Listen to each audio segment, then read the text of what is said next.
for us to commence. So welcome to the first town hall of the year. I don't think you've had such a thing as a town hall before, and maybe probably the only kind of, I guess, knowledge of a town hall you've had previously is during US election campaigns, when the two candidates go head to head and the audience asks questions. Thankfully, I'm not going to have a battle between myself and you here, but I am going to open the floor up at the end, and I would please ask you to ask any questions at all.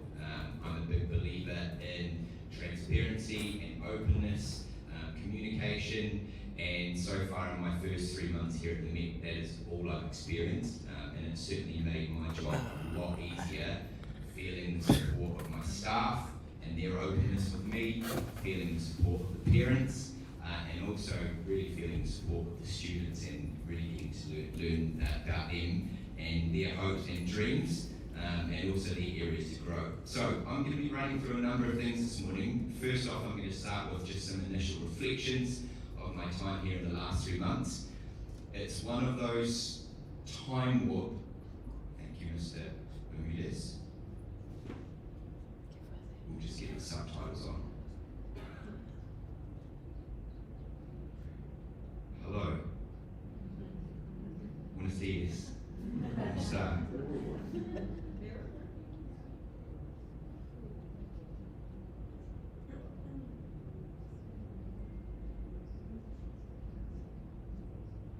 Maybe this time next year I'll do it in Spanish.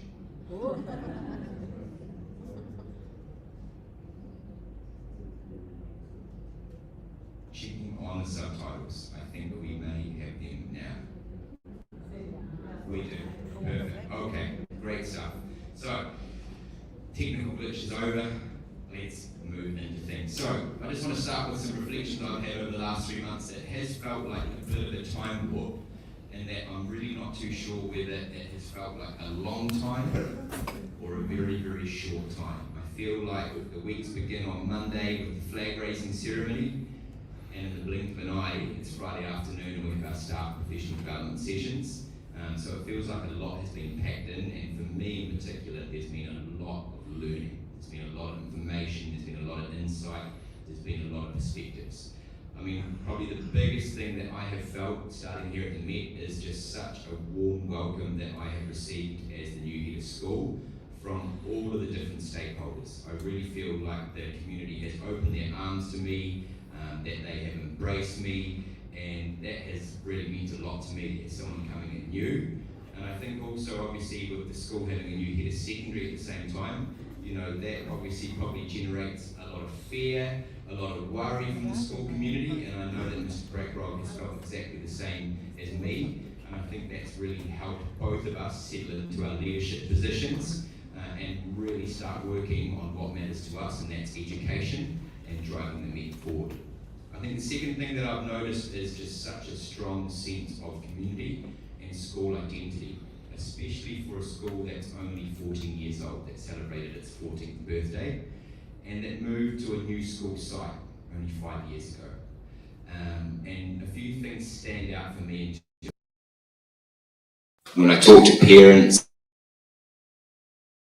graduated and their time at the Met and their experiences, and I talk to parents and students who were at the previous campus and their experiences there, and the love that they still have for the school being at this new campus. I think about what I witnessed on Sunday night at Yappy Park, incredible spirit. I don't think there'd be an atmosphere like that at a World Cup game.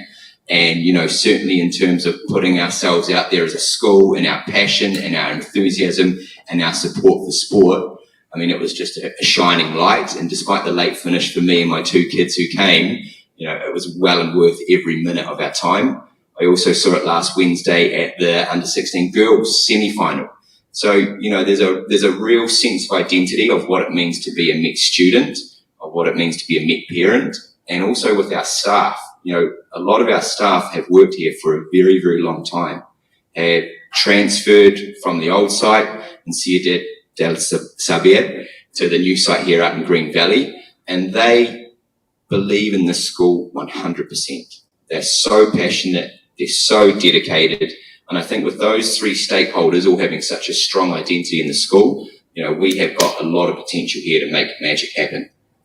Third thing, I have really felt a sense of openness and willingness to embrace change.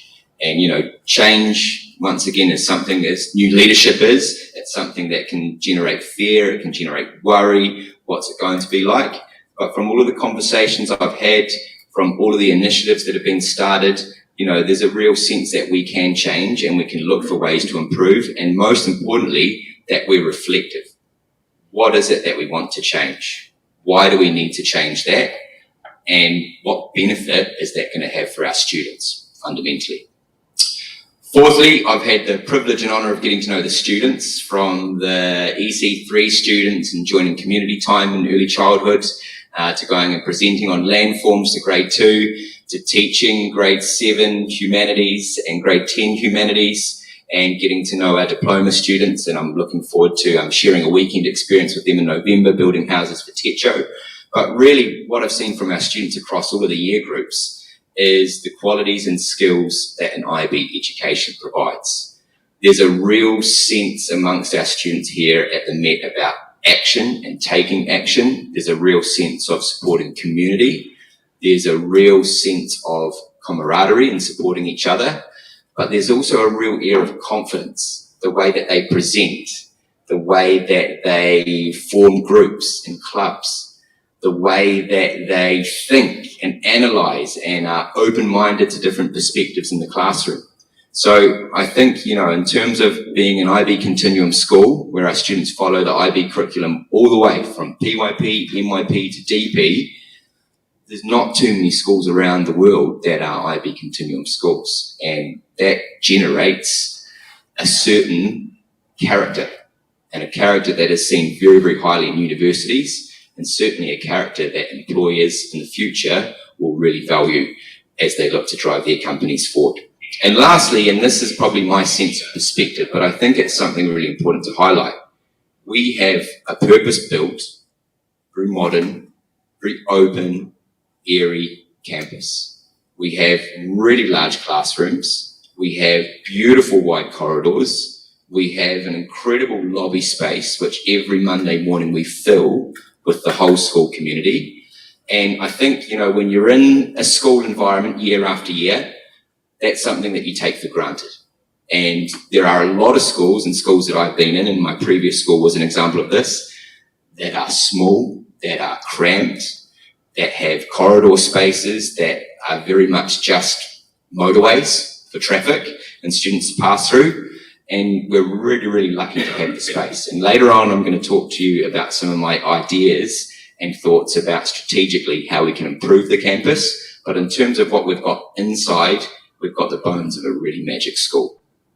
So, on to actions in the first 3 months. I mean, the most important thing for me was to be visible, is to be out there in the community, both inside the school environment, walking the corridors, getting to know the students, being outside at morning drop-off, seeing how the buses work in the afternoon, talking to teachers, visiting classrooms, and really getting my head around how the school is coordinated. Because for me, this was a new role. It's my first head of school role. My previous role, I was solely involved in academics. And the thing that I have quickly learned is that I have got a whole team that I have to lead, not just academically, human resources, finance, Maduka, operations.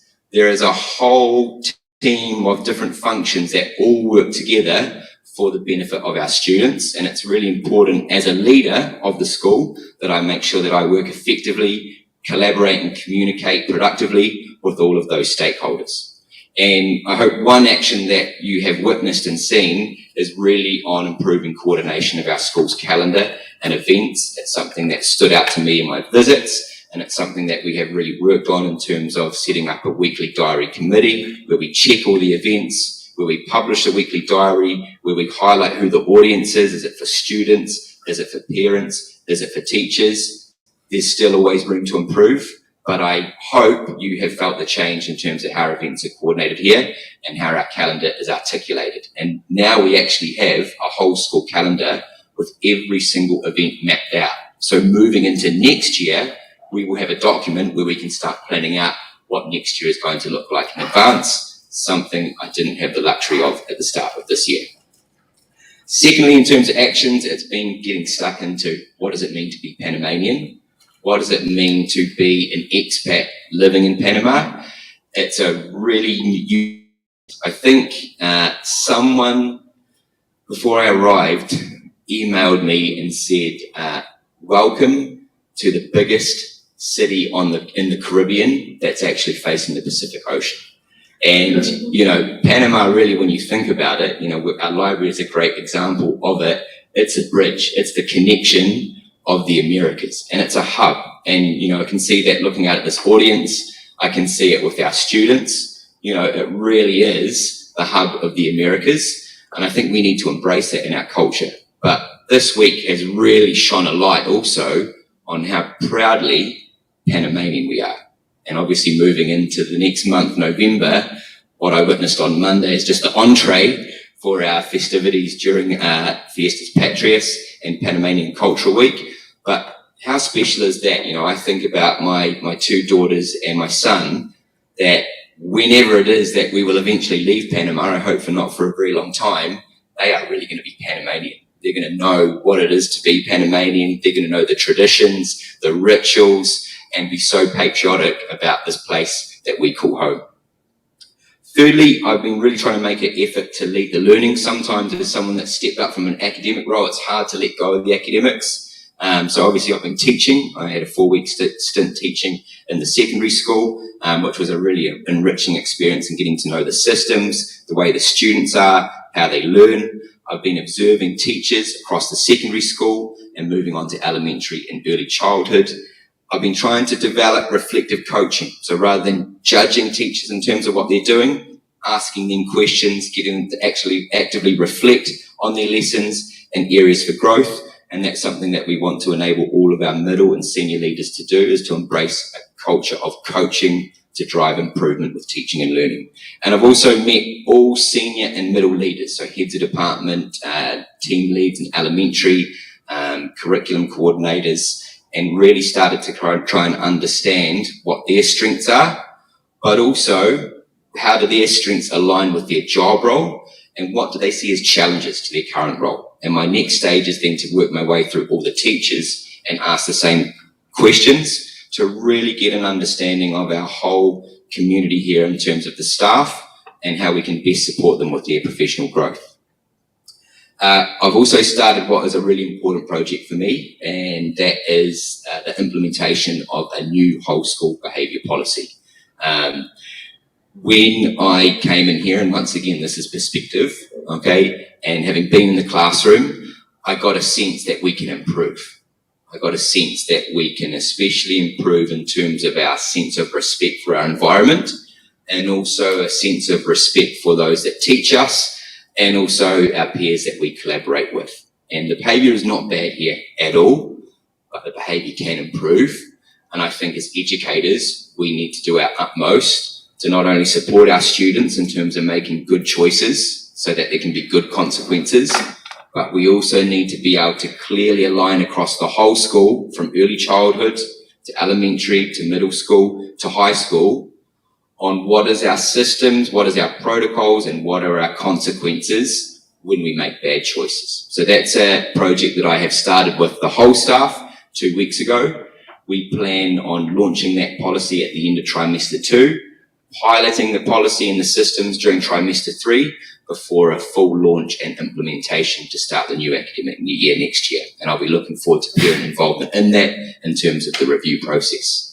And then lastly, I've got to meet a lot of you, and I would implore all of you, if you've got any questions, if you've got any thoughts, if you've got perspectives that you want to share, if you've got things to celebrate, please do contact me. You know, your voice is so important to me to understand how we can drive change in the school. I've had a number of meetings on different topics related to academics, related to finance processes, related to behaviour, related to our exceptional educational program, cafeteria. Every single one has given me so much information and insight. So please, I would just want to reinforce this so much. the best thing you can do over putting things into a WhatsApp chat is come and talk to me. That's how you're actually going to drive change, okay? And I am open all the time to meet with you, whether it's individually and in groups, and I'd love to learn from you so we can move forward with our priorities in the school. So that's actions in the first 3 months. I've just kind of highlighted, I guess, where I see some opportunities for us to flourish as a school, and I've kind of drilled down into 4 key areas. The first one, and really, really important for all of the stakeholders in the school, is how we consistently communicate our IB curriculum in the primary years program, in the middle years program, and in the diploma program. At the moment, we have 2 competing platforms. We have Seesaw in elementary, we have Manage Back in the secondary school, we also have information or curriculum documentation on SharePoints, on Word documents, and that means it can be sometimes challenging to follow what is being taught, how it's going to be assessed, and where can I access those resources. And if we are going to invest in parents and students to understand curriculum and assessment, but suddenly when they get to secondary school, we switch to a whole new platform, we lose a lot of you. You've learned how to use Seesaw, but suddenly we're switching you over to Manage Back. And I know that secondary school students have a different level of independence, but actually at that time, we need you to continue to engage. We need you to continue to engage in terms of feedback, in terms of grades, in terms of progress, so that we can get the best academic outcomes. We also need you to know and support your sons and daughters in terms of resources that they need, that they actually understand the feedback, that they have set goals and actions based on the feedback that has been given, and that the teachers that you get, especially in secondary when you've got 10 different teachers, that the messaging, the feedback, the grades is consistent, that it's not a lucky dip in terms of who you get, that the messaging is clear across the board. And I know that's something that Mrs. Manzanares and Mr. Brackrog are really, really passionate about, that we align as a school on this. So we've been investigating different platforms. We've already started conversations. We're looking at it from an IT side. We're looking at it from an academic side. We're looking at it from a parent side and also a student side. And over the coming months, we'll be starting to formulate decisions in terms of timelines, but also asking for your involvement to really make some solid decisions on whether this is the best choice for the school or whether we can change our processes and the consistency with the platforms that we use. And we really want to make sure that if we do make this change, that we've got complete buy-in from everyone that's going to be using it, from our teachers, most importantly, because they're going to be the primary users and they're going to be ones delivering the information, from our parents who will be interacting with it, and from our students who can see so much about their progress as they move through our school. Secondly, I think we've got a really big opportunity to harness our collaborations with North Anglia in terms of STEAM in the classroom, MIT challenges, regional STEAM festivals. At Juilliard School, I met with our 3 Juilliard curriculum specialists last Friday. They're visiting us in February and March, and I asked them to ensure that they deliver parents workshops, active workshops, workshops for our staff, so that our staff, not just in the performing arts, can also understand what the Juilliard School brings to our curriculum, with UNICEF and social impact, and how we can kind of look at our whole fundraising and charity profile in the school, and how we can effectively make sure that we are selecting the right charities and the right focuses for our communities that we live in and engage with, but also in terms of our local environment. And then lastly, a new exciting collaboration in terms of the sport is with the IMG Academy, and that will be launching in December this year, and that's going to provide our sports students, especially with training on nutrition in terms of training schedules, but most importantly, our coaches, the opportunity to train with IMG professionals. And I think that's an area of professional development, especially on the sports side, which is going to be hugely valued.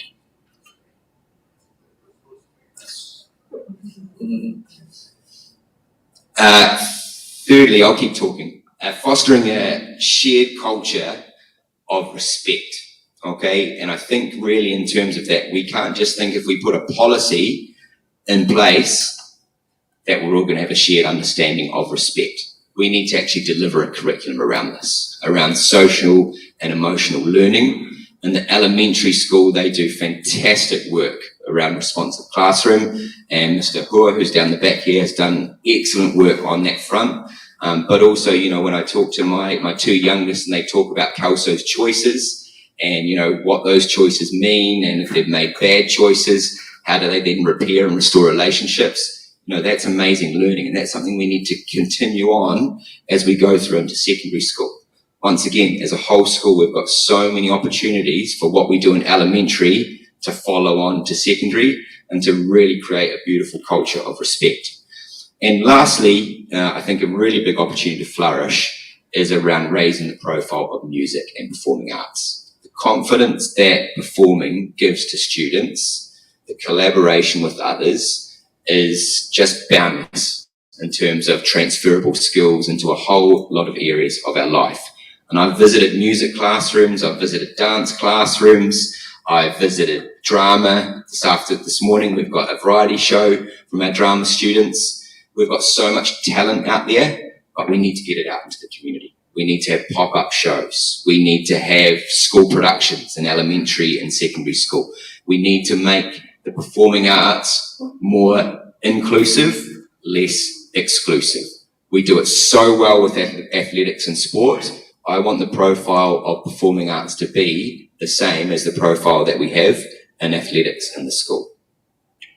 So moving on to some strategic priorities. Now, 3 months in, these are kind of focuses as we move ahead in terms of meetings with our North Anglia regional team, in terms of looking ahead to next academic year. And I am very, very hopeful come our trimester 2 town hall that I'll be able to share with you some more tangible elements of these strategic priorities. The first one that we are starting investigations on is opportunities for capital expenditure for next year in terms of developing our sports facilities and playground spaces. It's become very, very clear to me how important athletics is in the school, how much community interest it generates, how much it puts the Met out there in Panamanian society. It's also become very clear to me the dedication and commitment of our students and parents, some of who get up at 4:30 in the morning to cook their sons or daughters breakfast so that they can get here fueled and energized for their 6:30 a.m. training, and the fact that we then continue on with this until nearly 5 o'clock in the evening. We need to look for ways that we can increase both the quality and quantity of our sports infrastructure. And so that's something that we are currently in initial investigations, that we are talking with the landlords of the school, and that we're talking with our regional team of the Americas about opportunities that we have to not only increase the size of our sports facilities, but also the quality of them. It's small things as well. It's changing room capacity. It's showers. It's the ways that can then facilitate respect. If I want the students to all arrive to school at 8 in the morning, dressed appropriately, they have to have the facilities to do that after athletics practices. And so, you know, this is all part of a bigger picture. I also think, you know, in terms of our play spaces and social spaces, we need to do more. Once again, socialization is such an important part of respect and respecting your community. And the places that our secondary school students can socialize, and also the places where our early childhood students can take risks, can be adventurous, and also as a way when you enter the school, you see what the school is really, really about. Secondly, as I alluded to before, in terms of opportunities to flourish, IT platforms for streaming communication, that's ongoing in terms of exploring different platforms that will make it easier for you to communicate and understand what is going on in the school, as well as for us. There's some really good stuff that has been happening. So I'm privileged to walk into a school with experts in this field, but also drive and determination to make this happen in terms of moving our school from bubbles or ecosystems that are working separately into working into a very biodiverse ecosystem with multi-tiered systems of support. And this would encompass 4 key areas: our exceptional educational program, our English as an additional language program, counselling on the social emotional side, and behaviour. And putting all 4 of these bubbles under one umbrella, because all 4 of them need to work together for the success of our students. And yeah, I'm just so happy that we have got the passion, we've got the dedication, but we've also got the knowledge in the school to really make this a whole school priority moving forward.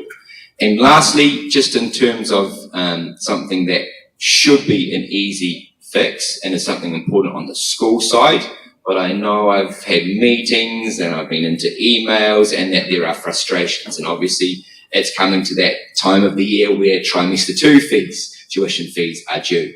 But, we want to make this as an easy process for you. It shouldn't be difficult. It shouldn't be challenging. And there has been difficulties and there has been challenges. So one of the key things that we're currently investigating, and I hope to be able to share more news with this before our trimester 3 fees are due, is around easy online payment systems, especially in terms of credit card facilities, and also looking at our account statements and in terms of communication channels that you can very quickly and easily clarify misunderstandings or address inconsistencies. And that's something that is definitely a priority that we want to have in place before the end of this academic year.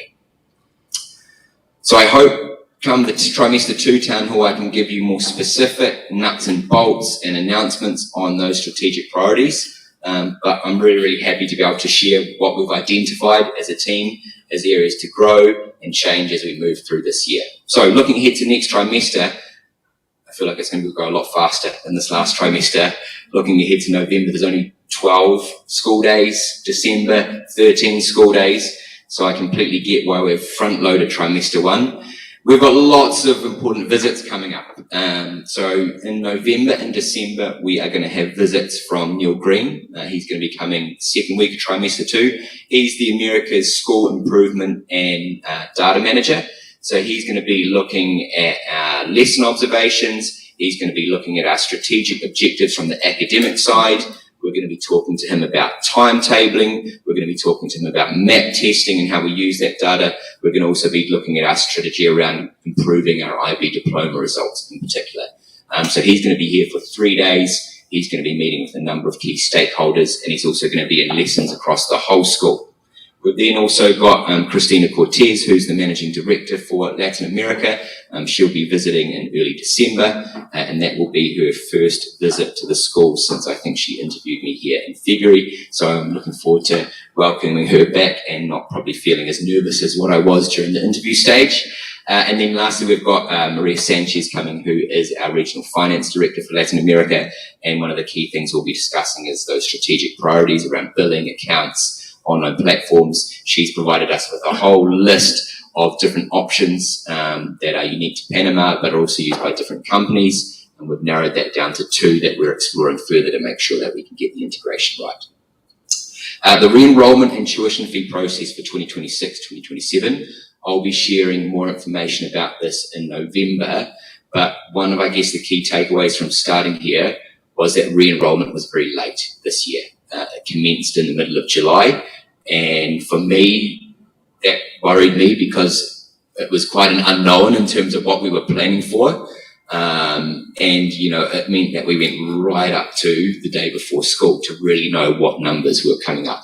Now, I'm quickly learning that Maduka is a really important organisation, has a huge amount of regulations, and I'm so lucky to have Indira Acosta by my side to help me understand all of the Maduka Ministry of Education regulations. And obviously there is a process in terms of announcing your tuition fees, giving time to the community to give their voice, and then obviously then turning around in terms of the re-enrollment process. But we want to be in a position before we lose you and the students to the June, July holiday that the re-enrollment process has begun. So before the holidays, we are very secure in terms of our planning for resources, classes, and all of those kind of areas. So more information coming on that front in November.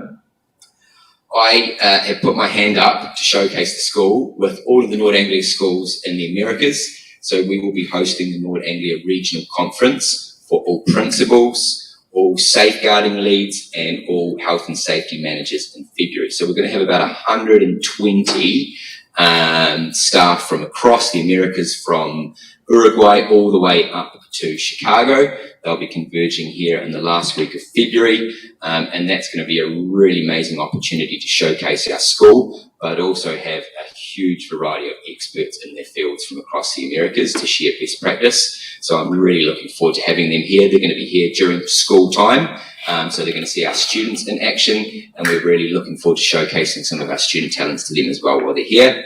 We've got Juilliard school specialists across dance, drama and music all visiting. They'll be working with our staff in terms of professional development. They'll be leading workshops with students, and they'll also be leading workshops with you as parents. I hope to see, after what I saw at the cocktail party, many great dance moves with them. And then come January, we have got our passport adventures for grade 10 to grade 3. And towards the end of February, then we move into the mock examination season. And I think that's going to be a really important journey in terms of how are we driving progress with the IB diploma results and what interventions, and I know Mr. Brackrog is a huge fan of interventions, what interventions are we going to put in place for students between getting these results and their final exams in May, because really we can add a lot of value in that time period if we use the time productively and if we use the data from the different subjects efficiently. Okay, so now on to some good news to share, something tangible. I would like to announce our Met Ambassadors program. So I will share the details of this with the whole school community, but we want to harness you. I've quickly learned in Panama that relationships are everything, that community is everything, that the network is everything. No matter how good you are at marketing and advertising, the best advertising is from you, the people that experience the school. And what we would like to do is reward you for your word of mouth in the community. So the Met Ambassadors program will be launching with immediate effect. The idea is that if you refer a friend and that friend is a son or daughter that becomes a student at the Met, you will receive a benefit. And that benefit will be a menu of options to you. It will be either free bus service for 2 semesters or 11 months. It will be free athletics for a year, or it will be free ECAs.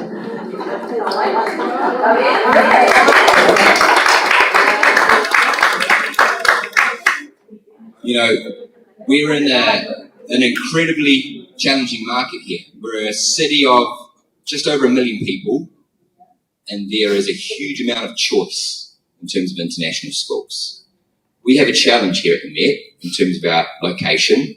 It's a challenge I don't believe is a challenge, but my perspective is quite different. I used to drive an hour to get to school. I only drive 30 minutes from Casco Viejo to the Met, so I find it's quick.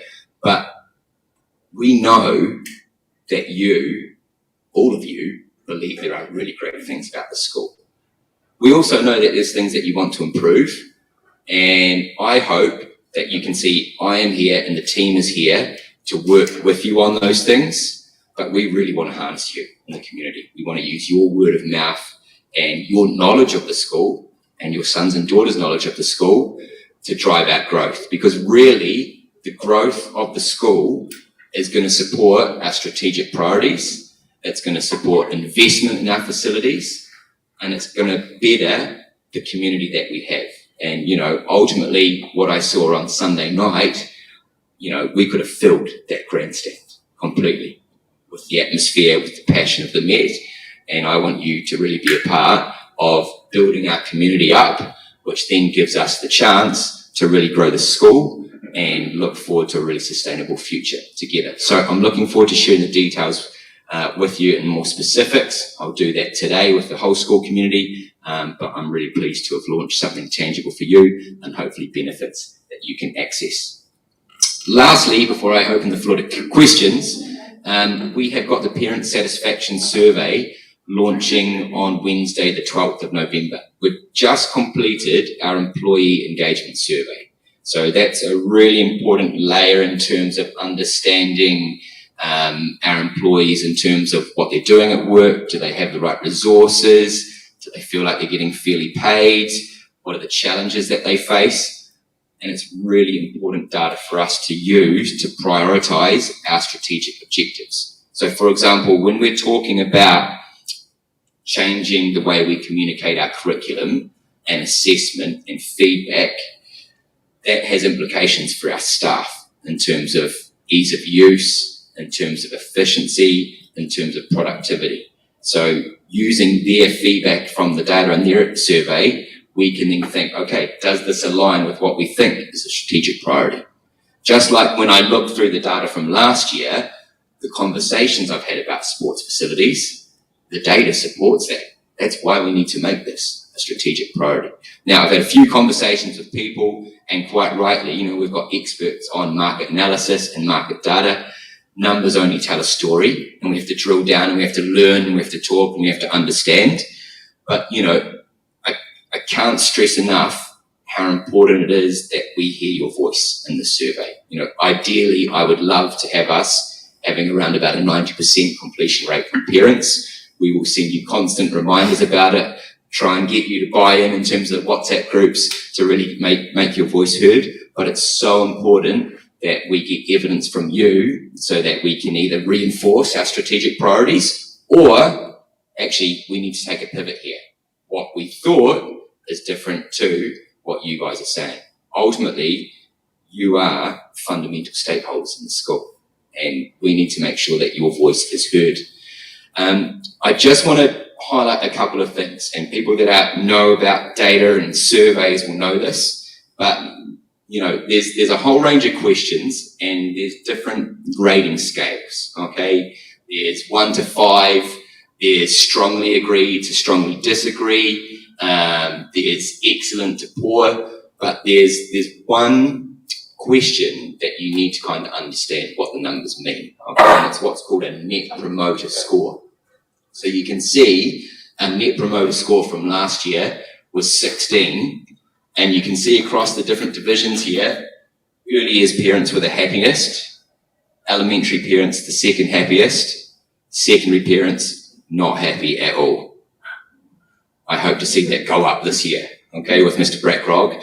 But how are these numbers calculated? It really breaks you into 3 different groups. Are you a promoter of the school? Are you passive? You're on the fence? Or are you a detractor? They're the 3 groups. Now the numbers, as you can see up here, green, you're only a promoter of the school if you click 9 or 10. You're passive if you click 7 or 8, and 6 and below, you're a detractor of the school. So I don't know if you've been explained that in previous parent surveys, but it's really important for us to get an understanding of those 3 groups, and especially because we can drill down and we can work out detractors, passive, promoters in terms of the numbers in the different divisions, okay? And we can then start to work out why that's the case. For me, this data is really interesting. I've had to look through, I have these tools at my disposal where I can drill down and look at previous survey results, employee engagement survey. But for me, what fascinates me the most is our highest satisfaction is in early years, but we've had a very sharp decline in early years enrollment growth. Very sharp. So how do we've got happy parents in early childhood, once again linking to the ambassadors, how do we get that message out about what's going on there? Also though, obviously in secondary, why was it so low? What are the reasons? Well, I think I've unpacked that a lot. There was a lot of valuable information for us from the focus groups late last year that Mr. Brackrog and myself could then look at to use to focus our priorities and strategies for this year. But I really do hope that we see improvement. I don't have a point of reference in terms of what this snapshot in time is like. I wasn't here. What I do know is what it feels like to be here now. How I can feel an air of energy and enthusiasm with the staff. How I have had really constructive, productive and positive conversations with parents, and that students talk to me every single day. and they don't see me as someone hiding out in the office crunching these numbers. They see me someone that's on their level, and that I'm on their level to support them, just like our whole teaching team. So I hope that we see some positive changes in these, but also I hope that we also get confirmation of what your concerns are, what are the challenges that you face, what are the areas that we do need to improve in. I don't want this to be a sugarcoating. I want you to be honest, I want you to be genuine, and I want you to think about your experiences where your sons and daughters are in the school. So that is everything in today's town hall. I'm looking forward in the trimester 2 town hall to be able to share with you our information from the parent satisfaction survey. I'm looking forward to being able to share with you the nuts and bolts of our strategic priorities and timelines on those. And now I'm going to open the floor to questions, because an important part of the town hall is letting you have your voice, and I am here to answer absolutely anything and everything that you have got questions on. So if there are any risk takers out there that would like to be first, just raise your hand and I'll bring the microphone down to you.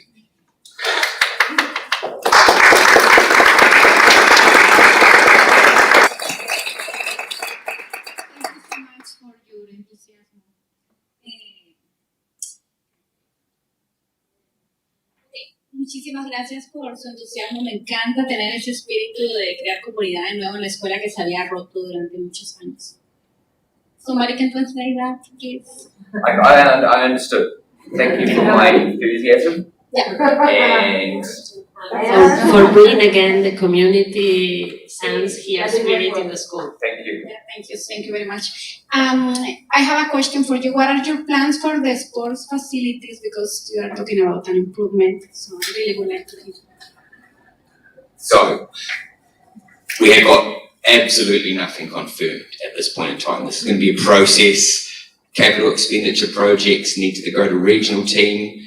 We also need to work with the landlords who we've spoken to. So we've got 2 pathways to go down. Okay, one is improving the quality of what we have got in terms of the gymnasium.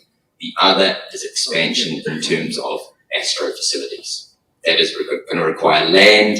It's going to require earthworks, and then the third part of it is facilities for changing. So it's a question of quantity and or quality, and what we can fit within the parameters of the capital expenditure that we'll have for this project. But I have been lucky that I have been granted from regional a fund to work with, and now it's a question of myself and Mr. Lopez working on costings, working on what we can fit within that budget. And, you know, we need to also look in terms of long term, how can we maybe go about this phase by phase, but certainly by trimester 2, I want to be in a position where I can share more details. But yeah, it's coming down to 2 things: quality, existing sites, changing rooms; quantity, expansion. Really what I would love is that we don't have to have students coming here at 6:30 in the morning, right? And that's going to require quantity expansion.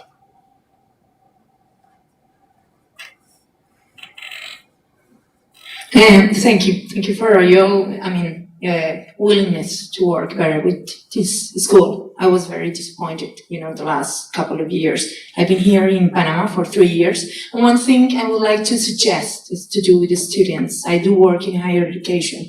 And one of the things that they learn the most is when they go out. For example, I've been here almost 3 years, and my kids, they haven't been to the Panama Canal, for example, with the school, you know what I mean? So this is like a wonderful, way to experience and to learn. So I would like to suggest more going out with the students for a day, for example. I know you do passport adventures, that's, wonderful. But this kind of visits, to companies, for example, like Copa, to business, so they understand how our business are, made here in Panama, or, the Canal of Panama. It's wonderful. And the museum, for example, these kind of things for one day, like day trips.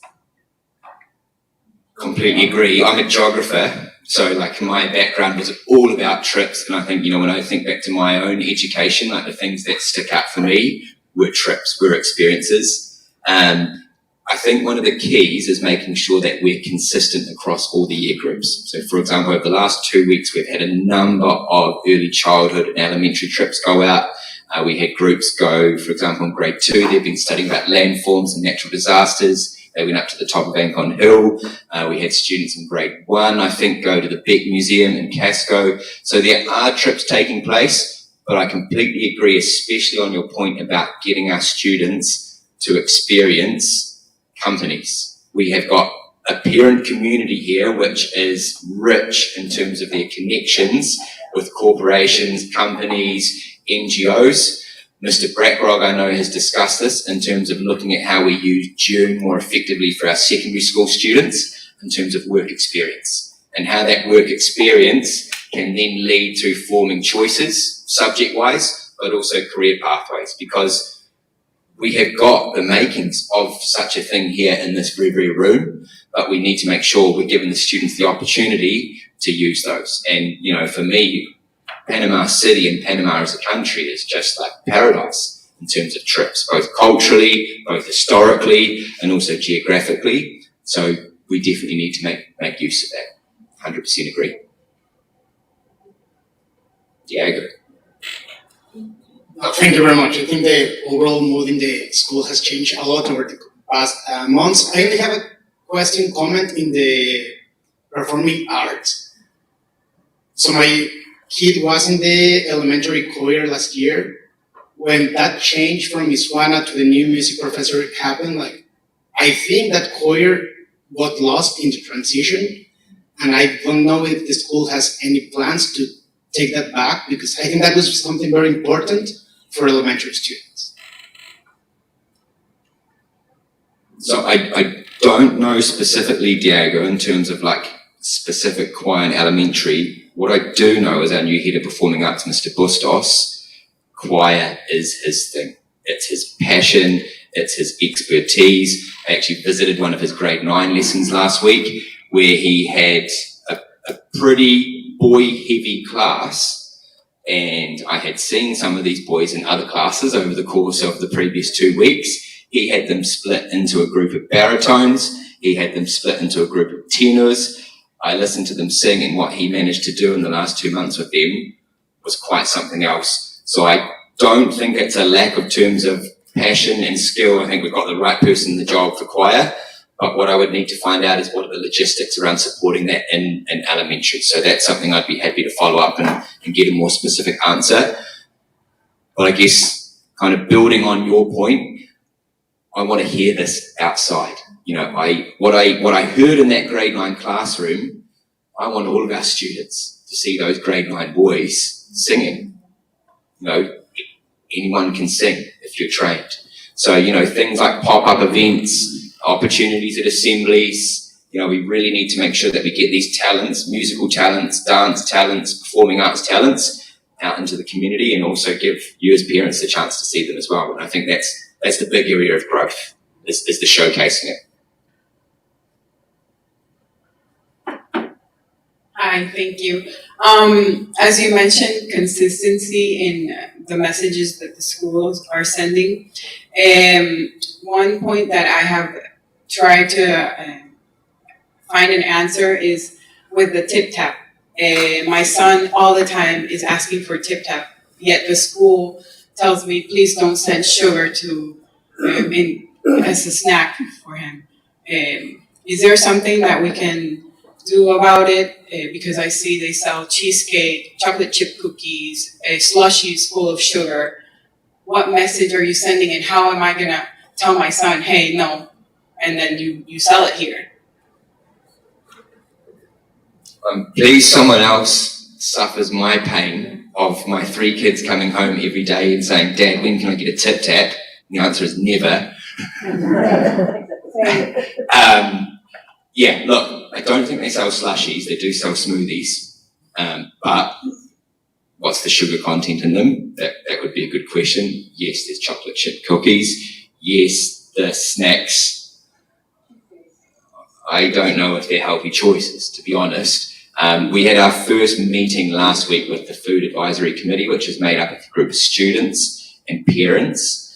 We had a pretty expansive meeting that ran well and truly over time. Snacks was one of our agenda items, but we didn't get to that particular point. But it is something I know that we do need to look at, and we also need to look at the reason why do students need to elect to use that in the first place, and then secondly, if they are wanting to use that, what are the options that support in terms of health and nutrition? So I'm sorry I can't give you any more specific answers on that, but it's definitely something that has been flagged and that we will be discussing at the committee.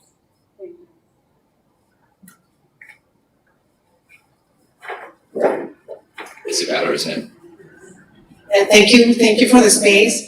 My question is more related to academics. My son is starting the IB 11th and 12th grade, already had a graduate from the school.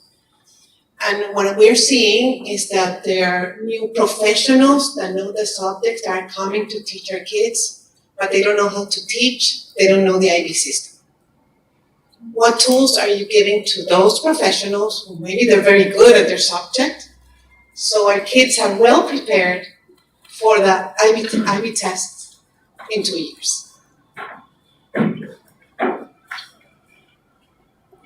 It's a super question, and it is one of the biggest challenges in terms of leading a school, in terms of recruitment of teachers. And it's a challenge that has got even more problematic since COVID, because it's one of those professions now that is very front-facing in terms of people. And in many other professions, we have a lot more opportunities for hybrid working, for working from home. And education itself since COVID changed dramatically in terms of what's it like to be in the classroom. So I'm not going to lie, it's really difficult in some subject areas to recruit experienced, IB trained and staff with IB expertise in some subject areas, 100%. So what we need to do in terms of on the recruitment side is make sure that we are recruiting qualified teachers that have taught international curriculums, and that when they get here, they are onboarded so that they know what are our expectations, what is their accountability in terms of teaching and learning in the classroom, and then that they are put on training courses. So the IB offers regular training courses in terms of online synchronous, in terms of asynchronous, and also in person. And our expectation would be that within the first 3 months, if you are not an IB trained teacher, that you complete one of those courses, which would be what we call a category 1 course. Yeah, I mean, if we had it at our disposal when we advertise for jobs, you know, a full smorgasbord suite of highly experienced IB teachers, it would be amazing and it would make our lives a lot easier. But the reality of the teacher market is that is not the case.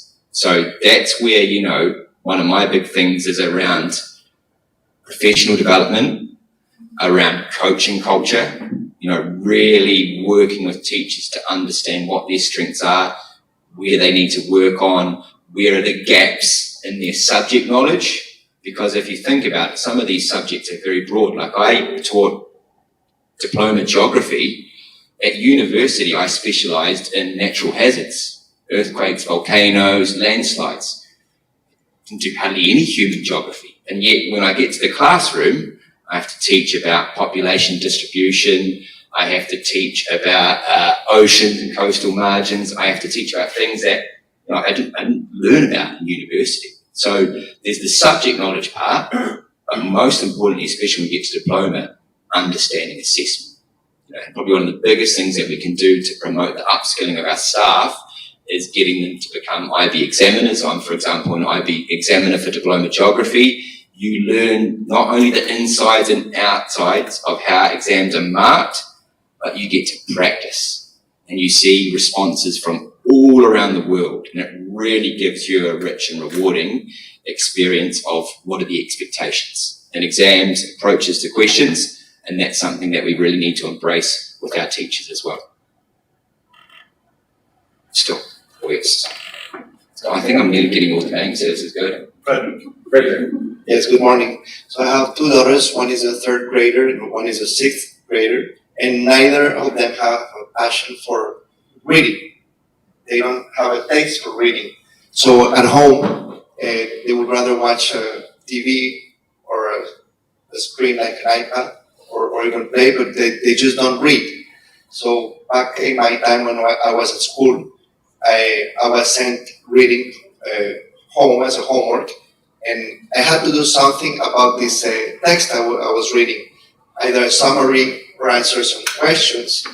And even during the weekends, I had a test every Monday on local and world news. So I had to read newspapers, and I had a quiz each Monday, and I had to be informed. And I needed to relate on what was going on in this quiz. So I would find healthy to send more reading for the kids to do at home, and to somehow evaluate that they understood what they read.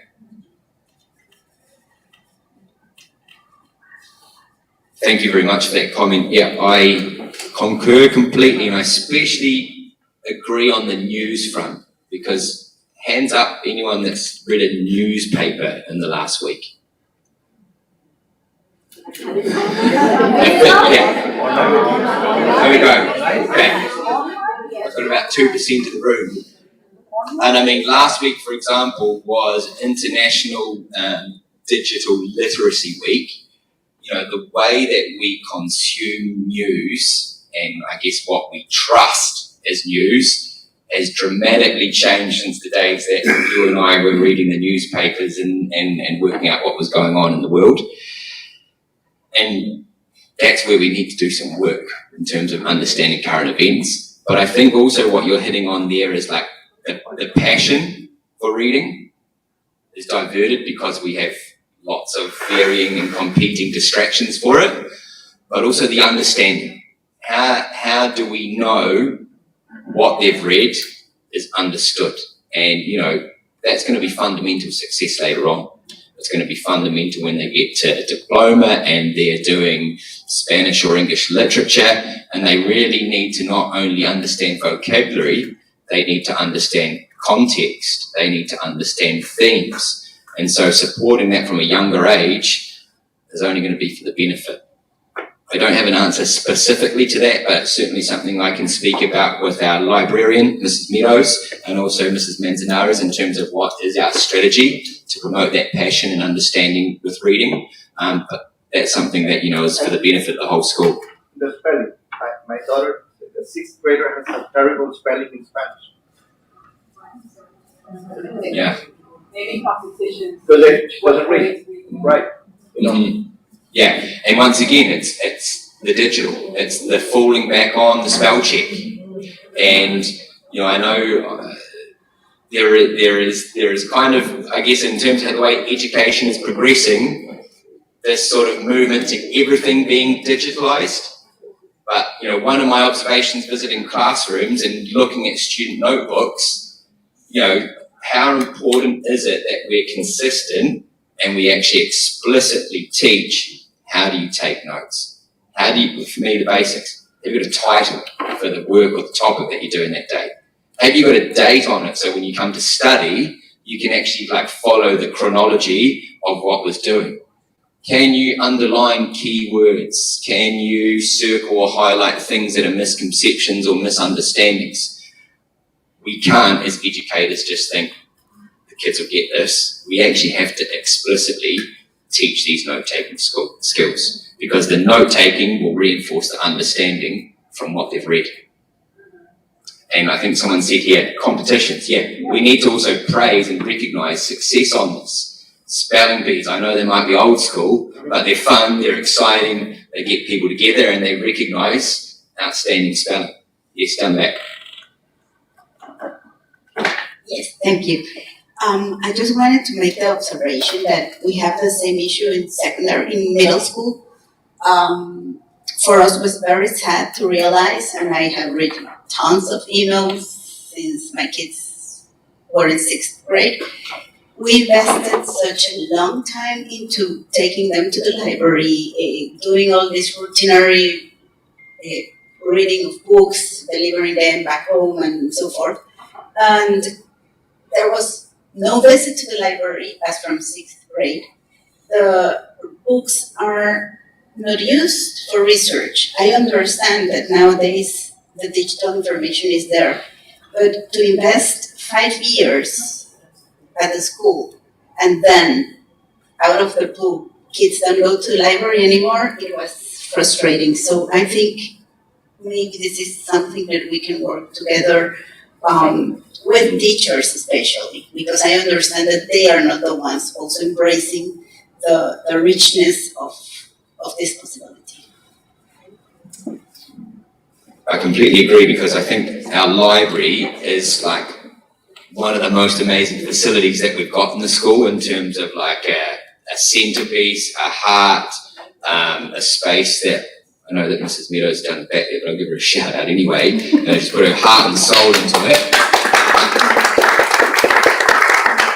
And you know, our elementary students and classes, they all visit the library on a timetable, and you're 100% right. When you get to secondary, that stops, and it's very much ad hoc, and it's individual choice.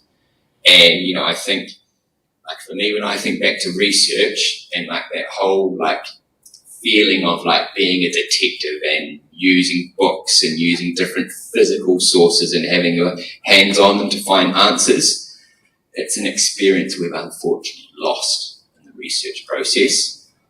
But it's not a research process that has to stay lost. It's something that we can utilise and that we do have the resources, but also to think, okay, yeah, how do we also then think about our library as future focused? How do we also integrate and overlap the digital aspects of using a library in that space? And obviously, you know, that requires resources, but it also requires staffing capacity to make that happen. And, you know, trying to get every single class through the library, and not just going and looking at books, but actually using the library as a learning experience, that's something that we need to look at in terms of how that's staffed to support that going forward. But certainly a really good point to flag, as noted from my perspective, to think about as we move forward. Rosa? I don't think I need the microphone. It's just also the encouragement of reading in the classrooms. You know, it's not okay to go through an entire school year where maybe they read 2 books or 3 and not even entirely. So it's not just, I mean, obviously they're going to the library. I'm one of the most an advocate of that, because they also are exposed to a mentor who is going to encourage them to think and be challenged. And also, I see it with the elementary kids going there, how when they are talking about something, their minds are just like, you know, like sparking up, and they're seeing, and also there's an assessment process there where the adult can see where they're at and what is needed in order to support them. So I think having that happen somehow in the middle school and higher grades is great. I think it would be a pretty easy strategy that I can think of, just to sort of share that information. So I met with, I can't pronounce your last name, sorry, so I'm just going to put it as Dominique, who's the head of the English Language and Literature Department. And, you know, I asked you this question just in terms of getting a flavour and an understanding of the text that students study on their journey, the context, the themes, understanding different identities. And it was pretty clear from what I could see in terms of all the documentation that she showed me. And I'm going to give the English department a shout out here. Out of all of the subjects in secondary that I observed, they were the standout department in terms of like best practice, in terms of learning activities, in terms of notebooks, in terms of routines. But I know that she's got this information in terms of the sequencing of novels, the identification of themes. I think probably what we need to do is share that with you so that you can see what is the roadmap journey of texts, what themes do they cover, what titles they are, so that you're aware of it. And I think there's probably a broader job that we need to do, and kind of linked to one of the strategic priorities, how we share our curriculum, how we share our resources.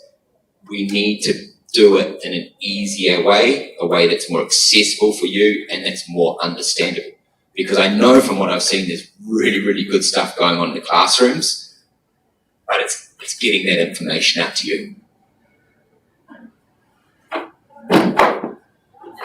Hello. more than just like a suggestion on the topic of reading, what we have done at home, I have a kid in 3rd grade and another one in 6th. The one in 6th, she enjoys to read, so there's no problem there.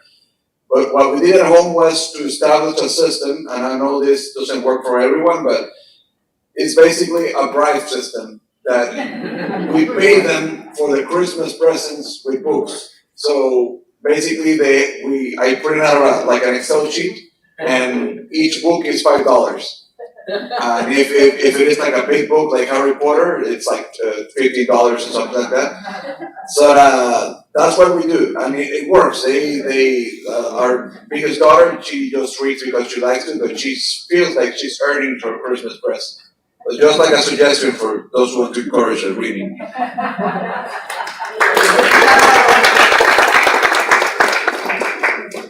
going to get you on my reading strategy committee, okay? But I think that just highlights recognition, doesn't it? And I think for the discussions we've talked about with staff around behaviour, what we want to make sure we do with this behaviour policy is also look at how we shine a light on positive behaviour, how we recognise success, how we recognise attitudes, because really that's the best way to drive change. And in terms of this is a great example. I want to modify the behaviour of reading. How do I actually recognise? How do I reward? We're not going to start paying students to change their behaviour, but it's a really nice example. And this is where I think us working as a team is really important. Like we all know our sons and daughters and what makes them work, what makes them tick, how we can tap into their passions. We all know what they don't like doing and what they do like doing. And so how do we kind of support them on the things that they don't like doing? Your 6th grader, she loves reading. She's got the bonus scheme of $5 as well. That's great for her. But yeah, how do we kind of support them on their learning journey, their reflection, but also, how can they kind of drive improvement within themselves? Yeah, thank you so much. Talking about reading again, if we're going to continue, perhaps adding digital resources. Because all my 3 kids are actually avid readers, and but they are digital readers. And it took me a while to accept that was their way of reading, And as I challenged them to read a book, feel the book, and they actually started detracting from reading because they didn't have access to the books they wanted. It was the books I bought for them. It was a push. It was a conflict, especially in middle school when they're teenagers. They sometimes want to oppose you just to oppose you a little bit. And I think once I changed my chip to understand that they might have an interest in going back to reading in their own terms and accepted the digitalization of their era, that's their life, And I also recognize I am a digital reader. I read books in Kindle, in my telephone, and it's like, why am I going to impose my views, my old views, and what I think is the best way for them to read, and ask them to read a book, physical book, when I finally gave up and I said, okay, buy the books you want. They're reading, a lot more, and I would consider all 3 of my kids highly eager to read their books, their literature in their own terms. So I think sometimes it's our own blog, so it's like, can we give them access to more digital books through the library or through the school, so they don't have to pay for these books,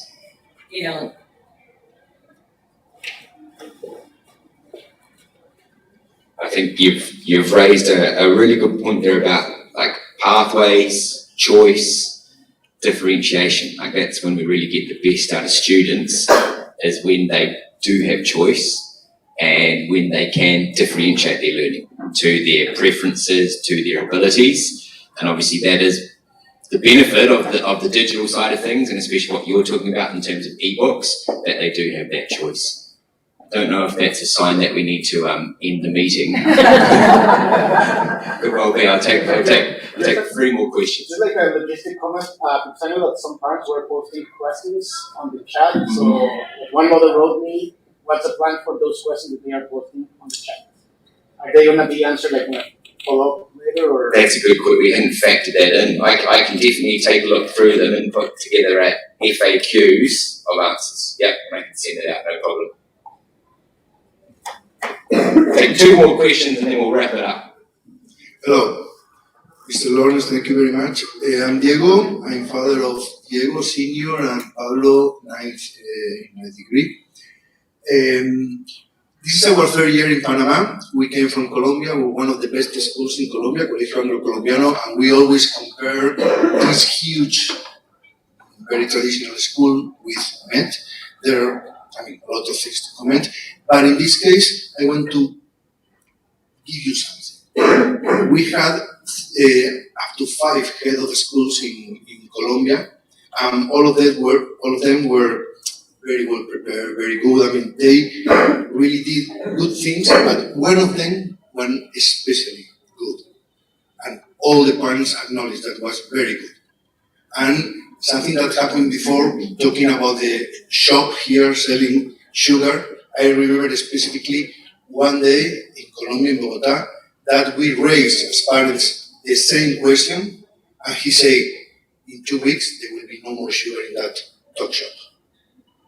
So I propose you to give actions to what we are saying, because changing the menus is something that is an ongoing, and by the way, you are doing very well with that, okay? The food, the menus have improved a lot this year, but in the talk shop it's very simple.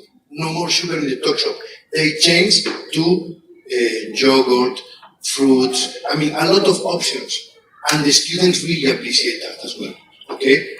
In books, talking about books, you can say, okay, our students will read 1 book per trimester from now on. So maybe I'm an engineer and I want actions, and I suggest you to do actions, because for us it's very simple. Just you are going to do this, and then you do this, and this is fantastic. Okay, so thank you very much for your attitude, okay, but please something absolutely concrete, absolutely. Challenge accepted on the Tip Tap sugar. I have a positive note I wanted to share. Thank you for acknowledging and saying and talking about the Juilliard program, and that you're going to, execute it more. Maybe they can go to home cares and perform, or bring people here to see them. I like that, because we are investing in that program, and I want to see results and shows and things like that. So thank you. I'll take one last question up the front, and then I will have to wrap things up, sorry. Thank you. So mine is not really a question. So I agree with you, we need to give healthy options, but taking everything away, in my opinion, is never the solution, right? First of all, if you do not like Tip Tap, don't have it. My kids don't have Tip Tap account, therefore they can't buy it, right? But the day you give it to them, and they have never seen a chocolate chip cookie, that's the only thing they're gonna want. There's fruit available, there's a sandwich available, there's yogurt available. So it's just teaching them, right? I give you, I don't know, $5, right? But it's still like, the way my kids, they saw it like the chocolate chip cookies were moved from snacks. They're like, that's the only snacks I liked. That's what my kids said, right? Therefore, I just send them another snack. So I'm not saying have it every day, but it's teaching them to make good decisions. Because if you keep it away the first time, they're gonna have $1 to spend. That's the only thing they wanna buy, right? So, no, the cookies are hidden. If you go in the Tip Tap, the cookies are in the basket, hidden on the side. The first thing you see is the fruit, and you have some yogurt. So is it the only thing available? I don't think so. And going back to the reading, we met some parents. We met with Miss Dominique and Miss T, and they have great projects. They want to do things. So yes, I want to see changes, but we also need to focus on the positive things that they are doing. And going back to Miss Tisha, at the end, when they're in 10th, 11th grade, that's where kids hang out. They're in the library all the time. So yes, they go through that little phase where maybe they're like, whatever. But when they need help, where do they go? To Miss Teacher, and they hang out. That's where they study. So they haven't completely lost, that love. So. Well, as you can hear from that, the job is incredibly complex because we can drill down on every single issue, concern, challenge in the school, and as with all good international schools, we have the full spectrum.